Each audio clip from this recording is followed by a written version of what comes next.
Bon les amis, on se retrouve aujourd'hui pour la nouvelle vidéo. Donc elle commence là où l'autre a terminé. Donc on part de Notre-Dame pour rentrer tranquillement. Et bien entendu on va passer par un autre petit chemin pour vous faire découvrir d'autres quartiers de Paris.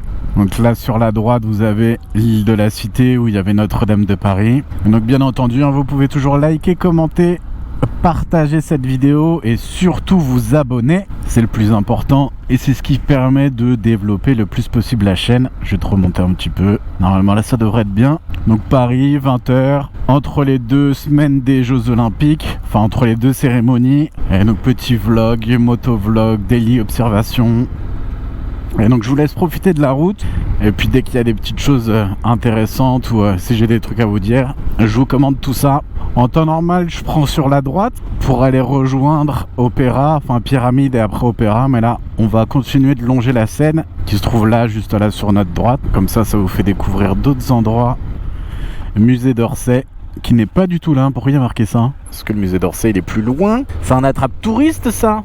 Ok, il y a la petite blogueuse. Donc comme vous avez vu sur la vidéo de la semaine dernière, toute la partie, bah là vous les voyez les tribunes là, juste là. Toute la partie Concorde, la partie Champs-Élysées, elle est fermée par rapport au JO. Donc je ne passerai pas par là non plus, mais je vais reprendre le pont de l'Alma ou alors je vais prendre Paris pour passer par Boulogne, etc., etc. Et sur la gauche, vous avez l'Assemblée nationale, là où on a nos députés. Donc place de la Concorde à droite avec l'obélisque.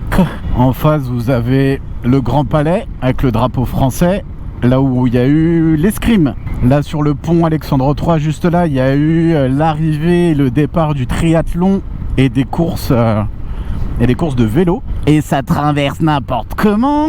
Donc bien entendu ce pont aussi est fermé. Là sur la gauche, il y a des trous de balles. Des trous de balles. Sur la gauche vous avez les Invalides, c'est là où a été fait le tir à l'arc et je sais plus. Et non pas le beach volley c'est là-bas, tir à l'arc et je ne sais plus. Est-ce que on passerait pas par là? Ouais, on va passer par là et on va voir comment on peut se faufiler. Là vous voyez bien les tribunes et donc l'arrivée du triathlon était juste là sur ce pont. Et nous on va prendre tout droit et on va voir si on peut remonter par les champs. Et oui, te mettre des feux à tous les endroits. L'ambassade d'Allemagne, si je dis pas de conneries. Là il y a pas mal d'ambassades dans le coin. Il y a les États-Unis, Allemagne, je crois il y a la Russie aussi. Il y a les Champs-Élysées. Ouh, on serait pas sur une Aston Martin DB5 de James Bond? Je sais pas si vous la voyez là, je zoome. Si c'est ça, on est sur une... Eh oui, on est sur ça. Oh, qu'elle est belle. Oh lolo, oh lolo. Ouais, donc on va pouvoir prendre les champs. Alors j'espère que vous m'entendez parce que j'ai ouvert, il fait archi chaud. Petit Tracer 9 GT, je crois. Ouais, on va passer par les champs, comme ça va vous faire un petit peu tout voir. Et comme ça vous aurez l'Arc de Triomphe pile poil dans l'axe. Bon, en tout cas, n'hésitez pas à me dire si ça vous plaît, les petites vidéos comme ça, en mode où on discute un peu ensemble. Où on profite un peu du paysage parisien, si tant est qu'on puisse en profiter. Et donc là, sur apparemment ce qui s'appelle la plus belle avenue du monde, les Champs-Élysées, que personnellement je ne trouve absolument pas belle, parce qu'il n'y a que des magasins et du béton, où vous avez Adidas, Nike, Louis Vuitton, tout ça. Vous voyez, une avenue qui a pas vraiment d'intérêt. Alors eux ils attendent le rouge pour traverser. Le temple des pickpockets et des instagrammeuses étrangères. Avec des feux tous les 300 mètres. Est-ce qu'on descendrait pas après par le même chemin ou avenue de la Grande Armée? Ah, on va faire avenue de la Grande Armée, ça va vous changer. Ouh, devant, est-ce qu'on n'aurait pas une Jaguar? Regardez-moi cette beauté là. Ça ressemble à une Jaguar type E, ça. Jaguar type E. Il serait pas bon celui-là? 4 litres 2. Waouh, regardez ça, cette beauté là. Et ça se prend en photo. Et donc là vous avez Louis Vuitton avec la grande malle qui sert de protection pour la construction de l'hôtel, qui est ultra moche. Mais bon, Ça fait venir de l'oseille, hein. Oh, le feu orange. Et voilà, les touristes, et les touristes, et les touristes. Regardez le nombre de personnes qui se prennent en photo, sachant qu'on n'a pas le droit de se mettre là, hein. Ah là là. Bon, au moins ils sont disciplinés. Ouh, ça va faire un départ là. Ouh lolo. Ouh lolo lolo. On est sur un artiste. Comme je vous disais, on a la priorité. Hop. Et avenue de la Grande Armée.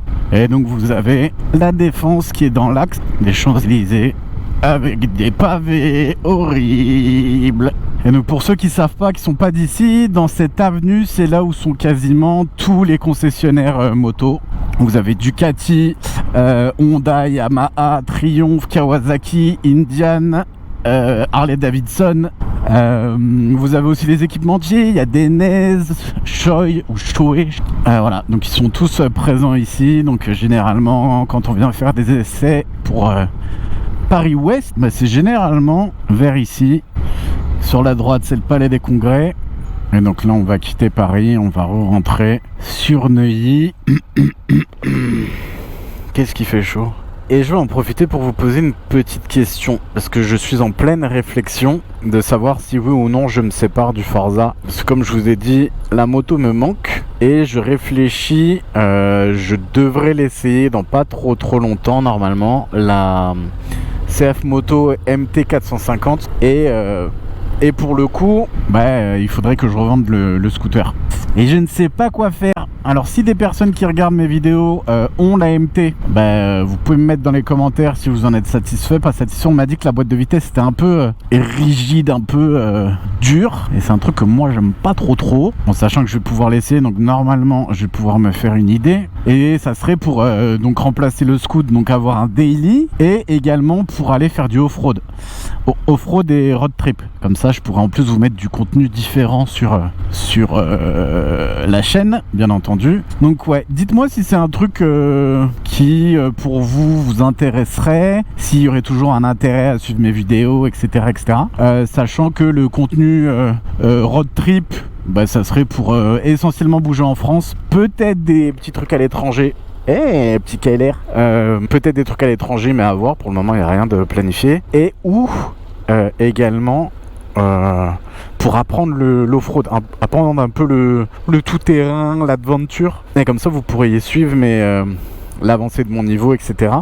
Sachant qu'en off-road, la seule expérience que j'ai, c'est une colonie de motocross à mes 12 ans, qui a duré une semaine. Donc en off-road, j'ai pas vraiment de skills, on va dire. Et j'aimerais bien m'y mettre un peu, pouvoir être autonome, indépendant, pouvoir partir loin, bricoler moi-même la bécane, pouvoir passer par le TET. J'aimerais beaucoup réaliser par exemple le fait de parcourir, je crois il y a 3800 km de TET en France, et j'aimerais beaucoup en fait les faire, vous les proposer, filmer tout ça, dormir un peu en nature et tutti quanti. Donc le projet de la chaîne se tournerait un peu vers ça, tout en gardant les essais bien entendu des véhicules qui sortent, etc.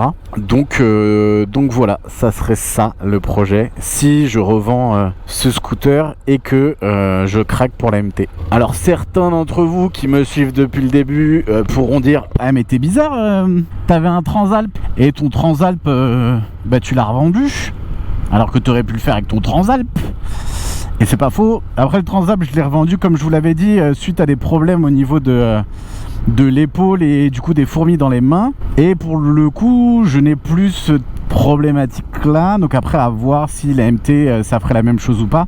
Mais ce qui était un peu contraignant avec la Transalp, c'est que je la trouvais trop haute pour moi. Et donc j'étais pas très confiant quand j'étais à l'arrêt ou quand je devais faire des manœuvres à basse vitesse. Donc là pour le coup ça serait un plus petit gabarit, donc plus accessible à une personne qui débute le off-road. Donc voilà pourquoi je me dirigerais vers ça. Très joli freinage. Donc la chaîne se dirigerait tranquillement vers ça. Alors vous pouvez m'écrire si c'est un projet qui vous intéresse à suivre en tout cas. Et de toute façon si tout ça se passe, ça sera pas avant plusieurs mois. Donc pour le moment il n'y a rien qui va changer de votre côté. Donc vous savez à peu près tout sur la suite que pourrait prendre la chaîne. Donc quoi qu'il arrive, le cœur de faire des essais ne changerait pas. parce que c'est un truc où je prends beaucoup de plaisir d'essayer des nouveaux véhicules, d'être un petit peu au fait de l'actualité moto, et à côté de ça pouvoir proposer cette chose-là, sachant que je suis attiré énormément par le circuit, comme je l'ai dit plusieurs fois. Le flat track aussi, c'est quelque chose qui m'intéresserait beaucoup tester. Donc voilà, plus la chaîne va se développer, plus ça va me permettre d'avoir accès à ce genre de choses et de vous les proposer. Donc voilà pourquoi aussi je continue et je mets un certain effort à vous demander toujours de vous abonner, de liker les vidéos, de pas hésiter à commenter, etc. Comme ça me permet d'obtenir plus de poids pour négocier des véhicules, pour éviter de donner des franchises quand je fais des essais, ou pour pouvoir accéder à des disciplines, que ce soit du circuit, que ce soit du flat track ou des choses comme ça, ou même du motocross ou de l'enduro, pouvoir me faire inviter par des marques, etc. Donc merci à tous ceux en tout cas qui jouent le jeu. On est encore, je crois, 90% des personnes qui regardent mes vidéos sont pas abonnées. Donc voilà, si jamais vous voulez rendre service à un youtubeur qui débute dans le domaine de la moto et qui a de grandes aspirations, n'hésitez pas, et Dieu vous le rendra, et même moi je vous le rendrai dès que j'aurai la possibilité, dès que j'aurai des codes promo, des choses comme ça. Bien entendu, je ferai partager au plus grand nombre, et ça sera tout bénef pour la communauté. Donc voilà, n'hésitez pas, c'était la période promotion. Et donc là on arrive sur Courbevoie, au niveau du pont de Courbevoie, donc on va bientôt arriver à la maison. Et pareil, normalement, dans pas trop longtemps, il devrait y avoir une deuxième caméra. Je me tâte encore de savoir si je prends la Insta360 X4, donc celle qui permet de filmer en 360 degrés.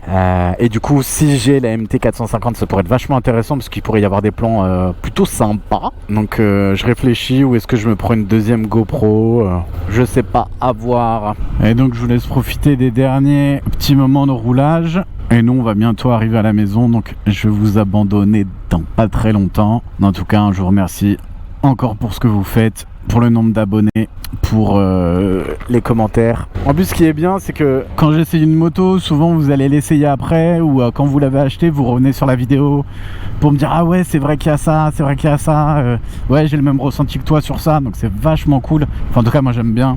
Donc n'hésitez pas à continuer à faire tout ça. Prenez le temps d'être curieux, comme je dis toujours, et puis je vais vous laisser sur ces quelques petites enves pour que vous puissiez profiter. Et nous, de toute façon, on se retrouve très vite. Allez, on va prendre le virage, on va poser le genou. On pose le genou. Eh non, je rigole. Bon, allez, je vous dis à ciao tout le monde, et on se retrouve bientôt pour une nouvelle vidéo.